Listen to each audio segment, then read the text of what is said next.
Hello friends, नमस्कार. तर आज आपण बनवणार आहोत मुळ्याचा खीस.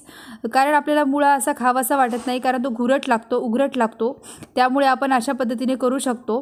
तर मी ते मुळा स्वच्छ धुवून घेतलेला होता, खिसून घेतलेला होता. त्यानंतर बारीक चिरून घेतलेल्या 2 मिरच्या आहेत, मुळा खिसून घेतलेला आहे आणि बारीक चिरलेली कोथिंबीर आहे. इथे मी गॅसवर कढई तापायला ठेवलेली होती. त्याच्यामध्ये मी एक चमचा तेल टाकलेलं आहे.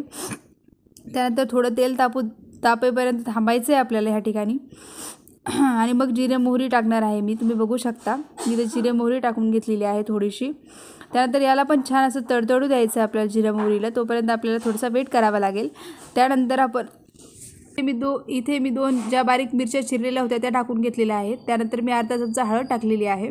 त्याला छान होऊ द्यायचं. त्यानंतर आपल्याला मुळ्याचं खीस टाकून घ्यायचं आहे आणि मुळ्याचं खीस टाकल्यानंतर त्याला थोडंसं परतू देणार आहेत आपण. त्यानंतर त्याला छान असं हलवून घ्यायचे. त्यानंतर त्याला थोडा वेळ परतू द्यायचं. त्यानंतर आपण त्याच्यामध्ये मीठ टाकलेलं आहे चवीनुसार.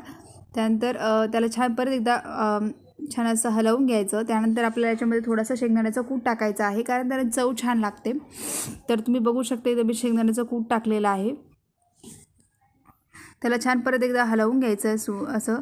त्यानंतर आपल्याला बारीक चिरून टाकलेली कोथिंबीर टाकायची आहे. तुम्ही बघू शकता मी टाकलेली आहे आणि त्याला थोडंसं कशी वाफ येऊ द्यायची आहे. त्याच्यासाठी मी त्याला झाकून ठेवणार आहे. थोडा वेळ 2 मिनटं झाकून ठेवलेलं आहे. आणि तुम्ही असं करून नक्की ट्राय करा, खूप आवडेल तुम्हालाही. लाईक करा, शेअर करा, सबस्क्राईब करा आणि धन्यवाद.